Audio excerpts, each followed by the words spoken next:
பின்பு அவர் பன்னீர் வரையும் தம்மிடத்தில் அழைத்து, இதோ எருசலேமுக்குப் போகிறோம், மனுஷகுமாரனை குறித்து தீர்க்கதரிசிகளால் எழுதப்பட்டவைகள் எல்லாம் நிறைவேறும்.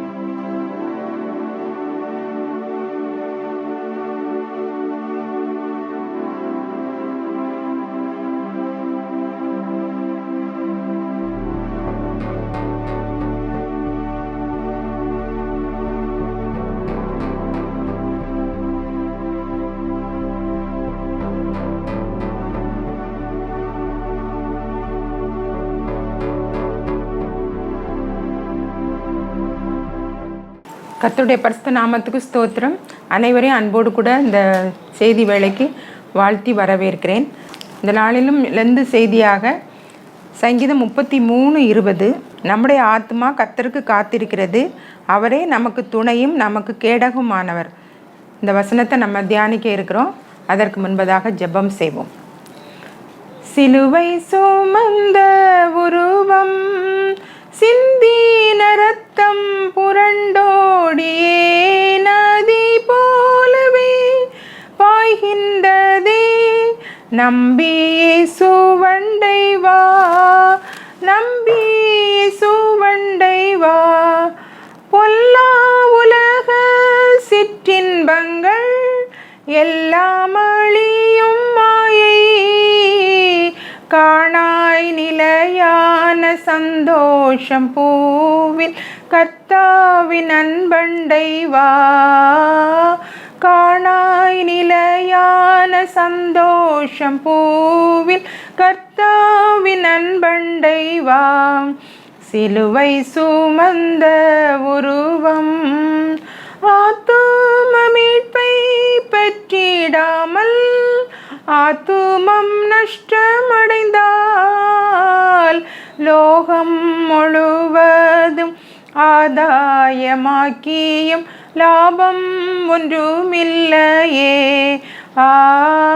லோகம் முழுவதும் ஆதாயமாக்கியும் லாபம் ஒன்றுமில்லையே.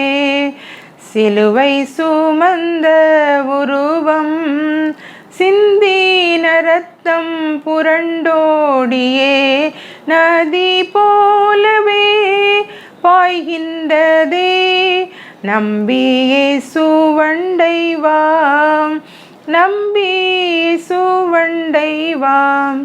எங்களை அதிகமாக நேசிக்கிற அன்பின் பரலோக பிதாவே, இந்த அருமையான வேலைக்காக நன்றியோடு கூட உம்மை ஸ்தோத்திரிக்கிறோம், துதிக்கிறோம். இந்த லெந்து நாட்களிலே உம்முடைய வார்த்தையை நாங்கள் தியானிக்கும்படியாக வந்திருக்கிறோம். ஏசப்பா, வார்த்தையை கேட்கிற ஒவ்வொருவரும் ஆண்டவரே உமக்கு கீழ்ப்படிந்து மண்டை வர நீங்கள் கிருபை செய்யுங்கப்பா.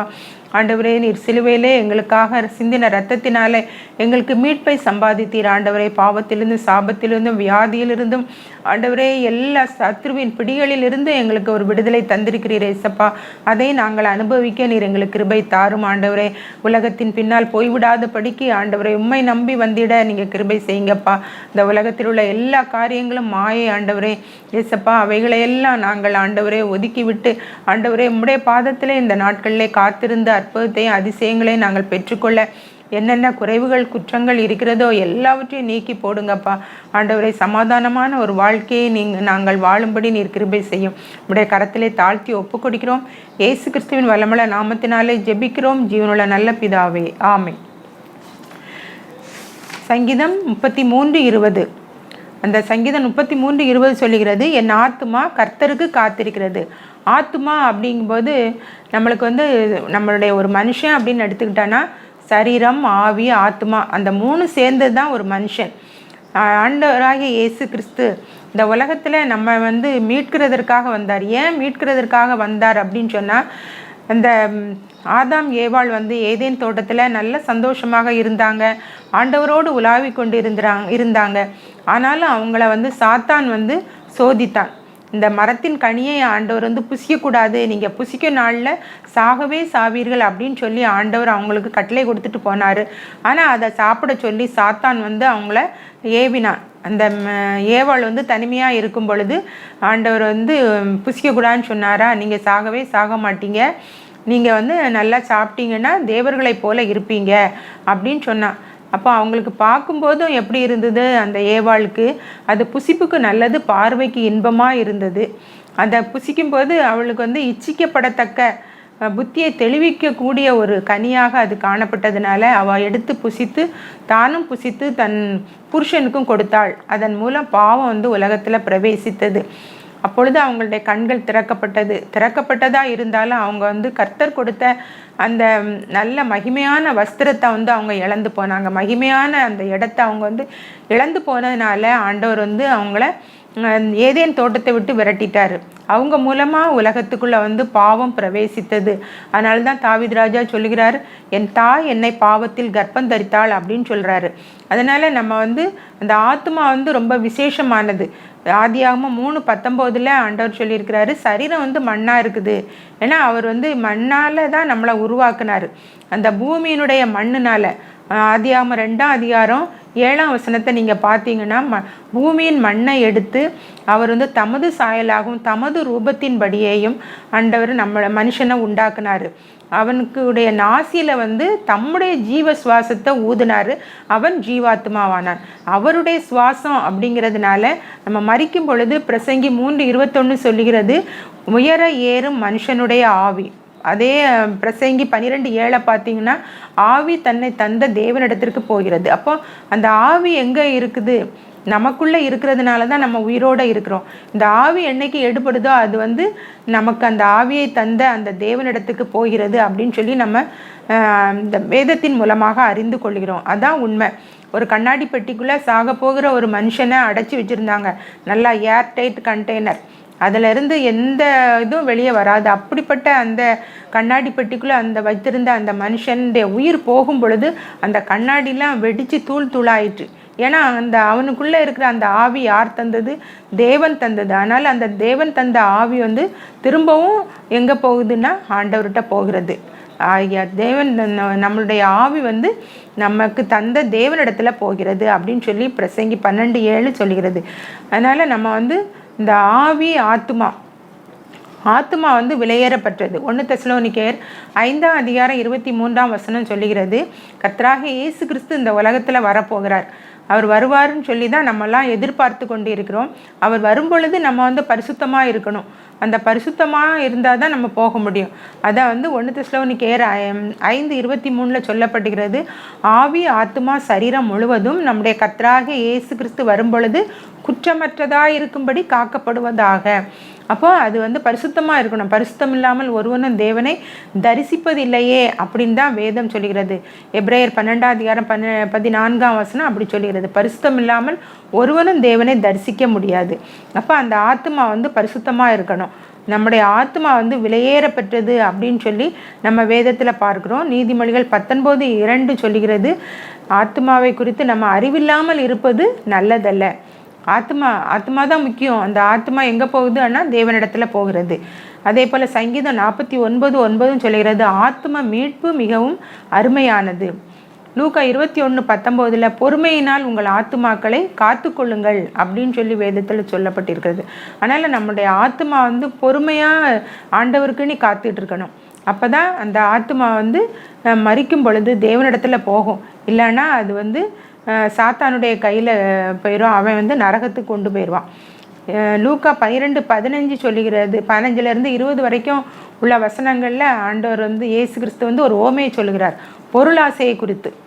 நீதிமொழிகள் 1ஆம் அதிகாரத்தில் போட்டிருக்கு, பொருளாசை உடையவர்களுடைய உயிரை அது வந்து அந்த பொருள் ஆசைங்கிறது அவனுடைய ஒரு மனுஷனுடைய உயிரை வாங்கிரும் அப்படின்னு சொல்லி எத்தனையோ பேர் நிலம் வாங்கி போடுறாங்க, நிறைய பெரிய பெரிய வீடுகளை கட்டி போடுறாங்க, வாடகைக்கு விட்டுருக்காங்க, அதுலேருந்தெல்லாம் வருமானம் வரும் அப்படின்னு சொல்லி, அப்புறம் லேண்டை வாங்கி போட்டு அது நல்ல விலைக்கு விற்கணும் அப்படின்னு சொல்லி அதை நல்ல விலை வரும் மட்டும் பார்த்துக்கிட்டு இருக்கிறாங்க. அப்படியெல்லாம் வந்து அவங்களுக்கு வந்து பொருளாசை அதிகமாக இருக்குது. அந்த பொருளாசையை குறித்து ஆண்டவர் வந்து ஒரு ஓமையை சொல்கிறாரு. ஒரு மனுஷனுடைய நிலம் வந்து நல்லா விளைஞ்சிருந்தது. அப்போ அவனுக்கு வந்து களஞ்சியத்தில் வைக்கிறதுக்கு இடம் போதாது. உடனே அதை இடித்து நான் பெருசாக கட்டிடுவேன் அப்படின்னு சொல்லி கட்டி அதை வந்து சொல்கிறான், நான் அநேக நாளுக்காக ஆத்மாவே அநேக நாளுக்காக உனக்கு அநேக பொருளை நான் சேர்த்து வச்சிருக்கிறேன், அதனால் நீ புசித்து குடித்து பூரிப்பாக இரு அப்படின்னு சொல்கிறான். தான் மனசுக்குள்ளே தன்னுடைய இருதயத்தில் சொல்லி கொள்கிறான். ஆண்டவர் வந்து இருதயங்களை அறிந்திருக்கிறவர். ஆண்டவர் உடனே சொல்கிறாரு, மதிகேடனே, இன்று ராத்திரியில் உன் ஆத்மா எடுத்துக்கொள்ளப்பட்டால் நீர் சேர்த்து வைத்தவைகள் யாருடையதாகும் அப்படின்னு சொல்லி ஆண்டவர் அவன்கிட்ட கேள்வி கேட்கார். அதை போல தான் நம்மளுடைய ஆத்மாவை குறித்து நம்ம வந்து அறிவில்லாமல் இருப்பது நல்லதல்ல. ஆத்மா வந்து ஆண்டவர்கிட்ட போகணும். அந்த ஆத்மாவுக்குள்ளே தான் ஆவி இருக்குது. இந்த இருதயத்திலிருந்து தான் பொல்லாத சிந்தனைகள்லாம் வருது. அதனால நம்ம வந்து என்ன செய்யணும், அந்த ஆத்மா வந்து பரிசுத்தமாக இருக்கணும், கர்த்தர்கேட்ட பரிசுத்தத்தில் இருக்கணும் அப்படின்னு சொல்லி நம்ம வந்து அதற்காக பிரயாசப்படணுமே ஒழிய உலக பிரகாரமான காரியங்களுக்கு பிரயாசப்பட்டு நம்மளுக்கு இருக்கிறது போதும் அப்படின்னு சொல்லி போதும் என்ற மனதுடனே கூடிய தேவ பக்தியே மிகுந்த ஆதாயம் அப்படின்னு சொல்லி நம்ம வேதத்தில் பார்க்குறோம். அதனால் பிரியமானவர்களே, இந்த நேரத்தில் நீங்கள் உங்கள் ஆத்மாவை பற்றி நீங்கள் அறிவோடு நடந்து கொள்ளணும். ஆத்மா அறிவில்லாமல் இருப்பது நல்லதல்ல அப்படின்னு சொல்லி வேதம் சொல்கிறது.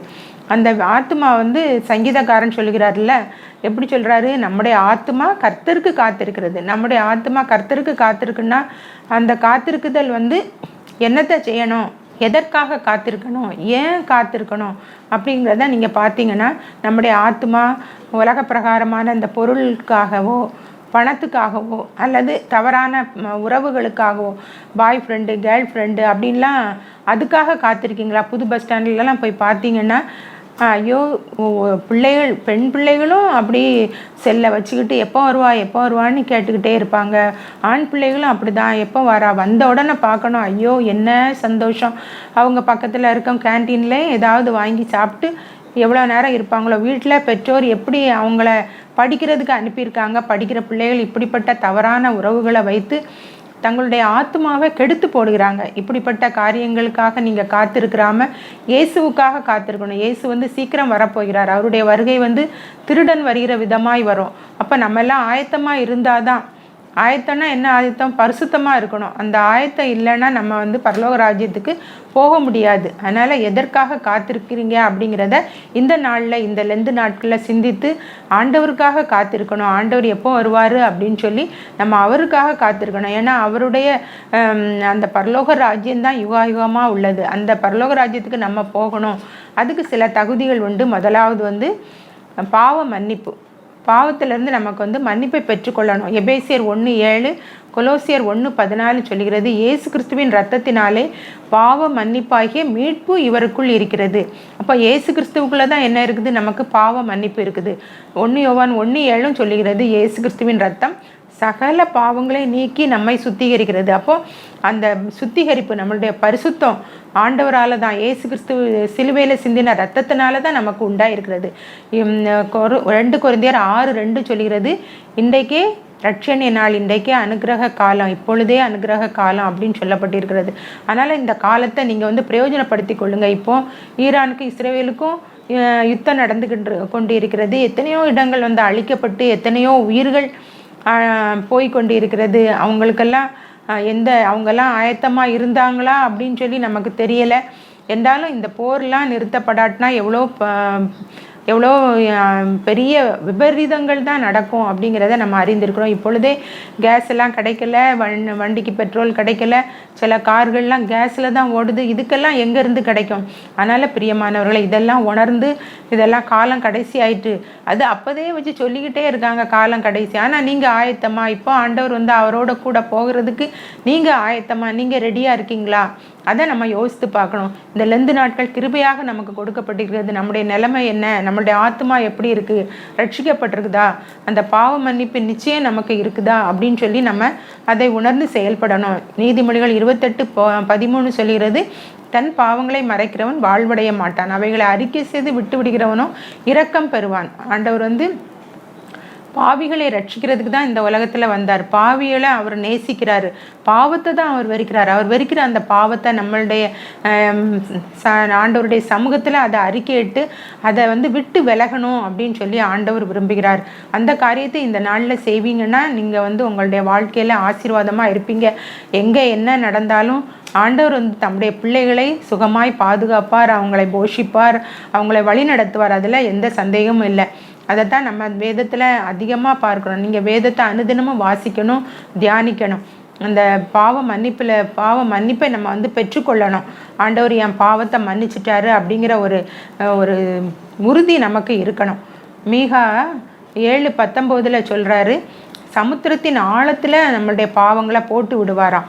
சங்கீதம் 103:12 சொல்லுகிறது, மேற்குக்கும் கிழக்குக்கும் எவ்வளோ தூரமோ அவ்வளோ தூரமாக அவர் நம்முடைய பாவங்களை நம்மை விட்டு விலக்கினார். அப்போ நம்ம வந்து பாவங்களை அறிக்கையிட்டுட்டோம்னா அந்த பாவங்களெல்லாம் ஆண்டவர் என்ன செய்கிறாரு, மேற்குக்கு கிழக்குக்கு எவ்வளோ தூரமோ அவ்வளோ தூரமாக விலக்கி விடுகிறார். அதே போல் சமுத்திரத்தின் ஆழங்களில் போட்டு விடுகிறார். இன்னும் பார்த்தீங்கன்னா ஏசாயா 38:17 சொல்லுகிறது, நம்முடைய முதுகுக்கு பின்னால் போட்டு விடுவாராம். அப்போ அந்த இதை வந்து மறந்துடுவார் ஆண்டவர். நம்ம செய்த பாவங்கள் எப்பேற்பட்ட பாவியாக இருந்தாலும் நம்ம வந்து என்ன செய்யணும், ஆண்டவருக்குள்ளே நம்ம வந்து உறுதியாக இருந்தோம்னா, அந்த பரிசுத்தமான வாழ்க்கையை நம்ம வாழ்ந்து கொண்டு இருந்தோம்னா ஆண்டவர் நிச்சயமாக நம்மளை ஆசீர்வதிப்பார். அதனால் இன்றைக்கே நீங்கள் வந்து உங்களுடைய பாவங்கள், நீங்கள் என்ன ஐயோ நான் இவ்வளோ பெரிய பாவம் செய்துட்டேனே எனக்கு ஆண்டவர் மன்னிப்பாரா அப்படின்லாம் நீங்கள் நினைக்க வேண்டாம். எப்பேற்பட்ட பாவியினாலும் அவர் வந்து புறம்பே தள்ளுகிறதில்லை. அவர் வந்து எப்போ வருவீங்கன்னு சொல்லி தான் அவர் ஆவலோடு காத்து கொண்டு இருக்கிறார். ஏன்னா நமக்காகத்தான் அவர் வந்து சிலுவையில் ரத்தம் சிந்தினார். ரத்தம் சிந்துதல் இல்லாமல் பாவ மன்னிப்பு இல்லை அப்படிங்கிறதா நியாய பிரமாணம். அந்த பிரமாணத்தின்படி இயேசு கிறிஸ்து ஒரே தரம் சிலுவையில் தம்முடைய சொந்த ரத்தத்தை சிந்தினார். பரிசுத்தமுள்ள இயேசு கிறிஸ்து, அவர் சிந்தின ரத்தம் பரிசுத்தமாக இருக்கிறது, நம்மளையும் பரிசுத்தப்படுத்தக்கூடியது. பிரியமானவர்களை, நீங்கள் நிச்சயமாக இந்த நாளில் பாவ மன்னிப்பின் நிச்சயத்தை நீங்கள் பெற்றுக்கொள்ள வேண்டுமென்று கர்த்தர் விரும்புகிறார். அவங்களை ஆர்வத்தோடு ஆவலோடு உங்களை எதிர்பார்த்து உங்களை வரவேற்கிறார். கெட்ட குமாரன் என்ன செய்தான், தகப்பனை விட்டு தூர தேசத்துக்கு போனான். அங்கே எல்லாம் செலவழித்த பிறகு அங்கே அந்த நாட்டில் பஞ்சம் வந்ததுனால தன்னுடைய தகப்பனை நினச்சி பார்க்குறான். ஏன்னா அவனுக்கு பண்ணி மேய்க்கிற இடத்துல அவனுக்கு வேலை கிடச்சிது. ஆனால் அவனுக்கு சரியான சாப்பாடு இல்லாதனால அந்த பன்னியுடைய தவிட்டை கூட சாப்பிடணும்னு நினச்சான். ஆனால் அதை கூட எஜமான் வந்து அவனுக்கு கொடுக்கலை. உடனே அவன் வந்து அப்போ தான் யோசிக்கிறான், ஐயோ என் தகப்பன் வீட்டில் வேலைக்காரங்க கூட எவ்வளவு சம்பூர்ணமாக சாப்பிட்றாங்க, எனக்கு இந்த தவிடு கூட கிடைக்க மாட்டேங்குதே அப்படின்னு சொல்லி அவன் அவ்வளவு தூரம் தன்னுடைய தகப்பனை நினச்சி தகப்பனை நோக்கி ஓடி வந்தான். அவர்கிட்ட சொல்கிறான், நான் பரத்துக்கு விரோதமாகவும் உமக்கு விரோதமாகவும் பாவம் செய்தேன், என்ன நீர் மன்னிச்சு உம்முடைய வேலைக்காரில் ஒருவனாக ஏற்றுக்கொள்ளும் அப்படின்னு சொல்கிறான். ஆண்டவர் சொல்கிறாரு, இல்லை நீ எனக்கு வேலைக்காரனாக இருக்க வேண்டாம், நீ என் பிள்ளை, நீ திரும்ப வந்துட்டல்ல அப்படின்னு சொல்கிறார். அதே போல் நீங்களும் மனம் திரும்பி இயேசுவண்டை வந்தீங்கன்னா நிச்சயமாக ஆண்டவர் வந்து உங்களை ஆசீர்வதிப்பார். அவனுக்கு உயர்ந்த வஸ்திரம் கொடுத்தாங்க, அவனுக்கு நல்ல பாதரட்சிகளை கொடுத்தாங்க, நல்ல கைக்கு மோதிரம் கொடுத்தாங்க, பெரிய விருந்து கொண்டாடினாங்க. அப்படி அன்புள்ள தகப்பன் தான் இயேசு கிறிஸ்து அப்படிங்கிறத நம்ம அந்த ஓமை மூலமாக அறிந்து கொள்கிறோம். பிரியமானவர்களே, இந்த நாளிலும் நீங்கள் அதை உணர்ந்து இவ்வளவு அன்புள்ள ஒரு தெய்வத்தை நீங்கள் விட்டு விடாதீங்க. உங்களுடைய சரீரத்தில் என்ன வியாதி இருக்குது, உங்களுக்கு என்ன குறைவு இருக்குது, குழந்தை இல்லாத தன்மை இருக்குதா, நீங்கள் வந்து வேலை இல்லாமல் படித்து முடித்து இவ்வளோ படித்தும் எனக்கு வேலை இல்லை அப்படின்னு சொல்லி வருத்தத்தோடு இருக்கிறீங்களா, உங்களுடைய பாவங்களெல்லாம் அறிக்கையிட்டு ஆண்டவரோடு நீங்கள் வந்து ஒப்புரவாகுங்க. அப்போ ஆண்டவர் வந்து நிச்சயமாக உங்களுக்கு அற்புதம் செய்வார். திருமணமாகலை, திருமண தடையாக இருக்குது அப்படி அதுக்கெல்லாம் ஆண்டவர் வந்து அற்புதமான வழியை உங்களுக்கு காட்டுவார், நிச்சயமாக காட்டுவார். நீங்கள் வந்து முதல்ல ரட்சிக்கப்படணும். இயேசு கிறிஸ்துவின் ரத்தத்தினால உங்களுடைய பாவங்கள்லாம் கழுவப்படணும். இயேசு கிறிஸ்து அப்படி தான் சொல்லியிருக்கிறார். ஏசாயா 1:18 உங்கள் பாவம் சிவேரென்று இருந்தாலும் அது உறைந்த பனியை போல வெண்மையாகும், அது இரத்தாம்பர சிவப்பாக இருந்தாலும் அது பஞ்சை போல ஆகும் அப்படின்னு சொல்கிறார். அவ்வளவு வெண்மை ஆக்கிடுவார், அவ்வளவு சுத்திகரிச்சிருவார், அவ்வளவு பரிசுத்தமாக்கி அவருக்கேற்ற பரிசுத்தமாக ஆக்கிடுவார். அதனால் நீங்கள் வந்து எதற்கும் கவலைப்படாமல் இயேசு கிறிஸ்துவை சார்ந்து கொள்ளுங்க. அவரோடு நீங்கள் ஐக்கியமாக இருங்க. அனுதினமும் நீங்கள் ஆண்டவரோடு ஐக்கியமாக இருக்கணும்னா அந்த பரிசுத்தம் தேவை. பரிசுத்தம் இல்லாமல் ஒருவனும் தேவனை தரிசிப்பதில்லையே. ரெண்டாவதாக நீங்கள் பார்த்தீங்கன்னா முதல்ல பாவ மன்னிப்பை பெற்றுக்கொள்ளணும். ரெண்டாவதாக வேதம் வாசித்து ஜெபிக்கணும். வேதம் வந்து எப்படிப்பட்டது அப்படின்னு சொல்லி சங்கீதம் 19:7 சொல்லப்பட்டிருக்கிறது, கர்த்தருடைய வேதம் குறைவற்றதும் ஆத்துமாவை உயிர்ப்பிக்கிறதுமா இருக்கிறது. அப்போ அந்த வேதத்தை நம்ம வந்து படிக்கணும். அதை அனுதினமும் படித்தோன்னா நம்ம செய்கிறது சரியா தவறா அப்படிங்கிறது நம்ம அந்த வேதத்தின் வாயிலாக அறிந்து கொள்ளலாம். பிரியமானவர்களே, நம்ம வந்து ஜெபிக்கணும், அனுதினமும் ஜெபிக்கணும். ஆண்டவருடைய சமூகத்தில் ஆண்டவர் சொல்லியிருக்கிறாரு, மனுஷகுமாரன் வரும்பொழுது நம்ம அவருக்கு முன்பாக நிற்கிறதற்கு பாத்திரவான்களாக எண்ணப்படுவதற்கு நம்ம வந்து விழித்திருந்து ஜெபம் பண்ணணும் அப்படின்னு சொல்லப்பட்டிருக்கிறது. அதனால் நம்ம வந்து விழித்திருந்து ஜெபம் பண்ணால் ஆண்டவருடைய வருகையில் அவரோட கூட நம்ம செல்வோம் அப்படிங்கிறதுல எந்த சந்தேகமும் இல்லை. அதனால் ஒவ்வொரு நாளும் நீங்கள் வேதம் வாசித்து ஜெபிங்க. வேதம் வாசிக்காதவங்க இருக்கீங்கன்னா இன்னையிலிருந்து நீங்கள் வேதம் வாசிக்க ஆரம்பிங்க. அதில் வந்து ஆண்டவர் நிறைய வாக்குத்தத்தங்கள் கொடுத்துருக்கிறாரு. நிறைய அற்புதங்கள் அவர் செய்வேன்னு சொல்லியிருக்கிறாரு. நீங்கள் எந்த இது மனுஷரால் முடியாது அப்படின்னு சொன்னாலும் தேவனால் முடியும். அப்படி தான் ஆண்டவர் வந்து சாராளுக்கு, அவளுக்கு 90 வயசில் அவளுக்கு ஆண்டவர் வந்து ஈசாக்கை கொடுத்தாரு. அதெல்லாம் முடியாத ஒரு காரியம். ஸ்திரீகளுக்குள்ள வழிபாடு அவளுக்கு இல்லை. அவளுடைய கற்பம் செத்து போச்சுது. ஆனாலும் ஆண்டவர் வந்து இறங்கி அவளுக்கு கற்பம் தரிக்கும்படி கிருபை செய்தார். ஈசாக்கை அவனுக்கு கொடுத்தார். அந்த ஈசாக்கின் மூலமாக தான் ஆண்டவர் வந்து சந்ததிகளை ஏற்படுத்தி இருக்கிறாரு. ஈசாக்குக்கு ஏசா யாக்கோபுன்னு சொல்லி 2 பிள்ளைங்க, அதில் யாக்கோபுக்கு 12 பிள்ளைங்க. அந்த 12 கோத்திரங்கள் தான் உலகம் முழுவதுலேயும் இருக்குது. அந்த கோத்திரங்கள். அப்போ நம்ம எல்லாம் ஆபிரகாமின் பிள்ளைகள். யார் யார் இயேசு கிறிஸ்துவின் ரத்தத்தினால நம்ம வந்து கழுவப்பட்டோமோ நம்ம எல்லாரும் இயேசு கிறிஸ்துவின் பிள்ளைகள். அப்படி தான் சொல்லப்பட்டிருக்கிறது. அவருடைய நாமத்தின் மேல் விசுவாசம் உள்ளவர்களாய் அவரை ஏற்றுக்கொண்டவர்கள் எத்தனை பேரோ அத்தனை பேரும் தேவனுடைய பிள்ளைகள் ஆகும்படிக்கு அவர்களுக்கு அதிகாரம் கொடுத்தார். அப்போ நம்ம எல்லாம் அவருடைய பிள்ளைகள், இயேசு கிறிஸ்துவினுடைய பிள்ளைகள்ங்கிற ஒரு அதிகாரம் நமக்கு கொடுக்கப்பட்டிருக்கிறது. அதாவது யோவான் 1:12 நம்ம அதை பார்க்குறோம். அதனால் நீங்கள் வந்து எதை குறித்தும் கவலைப்படாமல் நல்லா அனுதினமும் வேதம் வாசிங்க. அதிகாலையில் எழும்புங்க. அதிகாலையில் என்னை தேடுகிறவன் என்னை கண்டடைவான்னு சொல்லியிருக்கிறார். அதிகாலையில் அவரை தேடும்போது நிச்சயமாக அவர் நம்மை என்ன செய்வார்? பாதுகாப்பார். நமக்கு வேண்டிய எல்லா ஆலோசனைகளையும் தருவார், ஞானத்தை தருவார். 1 பேதுரு 5:8 சொல்கிறது, நமக்கு வந்து ஒரு எதிராளி, நமக்கு ஒரு எதிரி அப்படின்னு சொன்னா அது வந்து பிசாசு தான். ஏனெனில் உங்கள் எதிராளியாகிய பிசாசானவன் கெர்ச்சிக்கிற சிங்கம் போல எவனை விழுங்கலாமோ என்று வகை தேடி சுற்றி திரிகிறான். இப்போ வகை தேடி சுற்றி திரிகிறான். அப்போ அந்த வலைக்குள்ளே நம்ம விழுந்துடக்கூடாது. அவன் எப்போ நம்மளை விழுங்கலாம் அப்படின்னு சொல்லி கெர்ச்சிக்கிற சிங்கம் போல நம்மளை வந்து ஆசையாக காட்டுவான். அந்த காலத்துலலாம் சொல்லுவாங்க, பிசாசுனா கருப்பு ட்ரெஸ் போட்டிருக்கோம், 2 கொம்பு இருக்கும் அப்படின்னு சொல்லுவாங்க. ஆனால் அப்படியே வர்றதில்லை. இப்போ சில கூட்டங்கள்லாம் பிசாசு ஆடும். இப்போல்லாம் அப்படி ஆடுறதில்லை. ஏன்னா அது வந்து மறைமுகமாக வெளியே தெரியாமல் அது வந்து இப்போ செயல்படுகிறது காலங்கள். ஏன்னா அவனுக்கு வந்து கொஞ்சம் காலம்தான் இருக்குது. வெளிப்படுத்தலில் ஒரு வசனம் சொல்லப்பட்டிருக்கிறது, 12:12 சொல்லப்பட்டிருக்கிறது, அவன் தனக்கு கொஞ்ச காலம் உண்டென்பதை அறிந்து மிகுந்த கோபத்தோடு என்ன செய்கிறானா, எல்லாரையும் தன்னுடைய கைக்குள்ளே கொண்டு வர்றதுக்கு அவன் செயல்படுகிறான் அப்படின்னு சொல்லி அந்த வசனத்தில் நம்ம பார்க்குறோம். வெளிப்படுத்தின விசேஷம் 12:12 அவன் வந்து தீவிரமாக செயல்படுறான். அதனால தான் இப்போ அந்த செல்லு எல்லாம் ஆர்டிஃபிஷியல் இன்டெலிஜென்ஸ் நீ வந்து ஏஐ மூலமாக மக்களை வந்து ஏமாத்துறான். உண்மையாக பொய்யான்னு சொல்லி தெரியாது.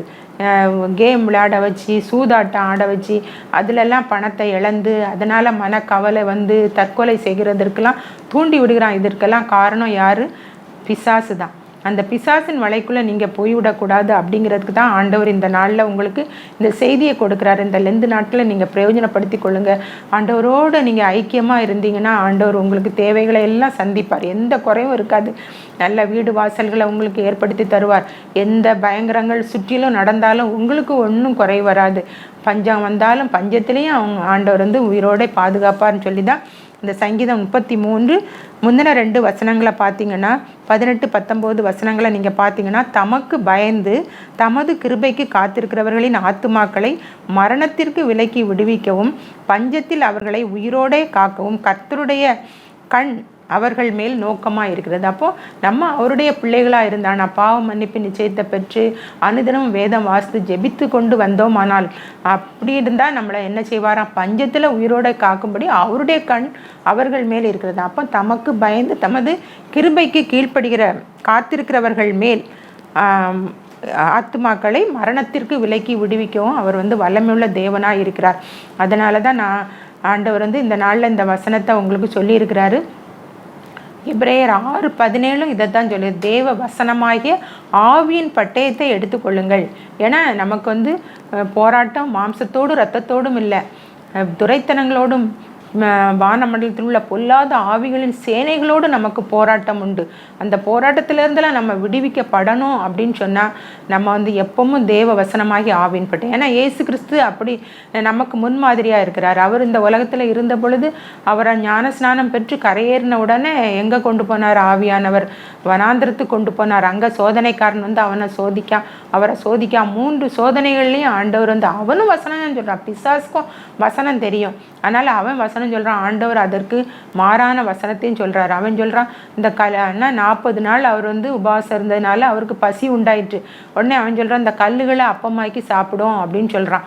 உடனே ஆண்டவர் சொல்கிறார், மனுஷன் அப்பத்தினாலே மாத்திரமல்ல தேவனுடைய வாயிலிருந்து புறப்படுகிற ஒவ்வொரு வார்த்தையினாலும் பிழைப்பான் அப்படின்னு சொல்லி.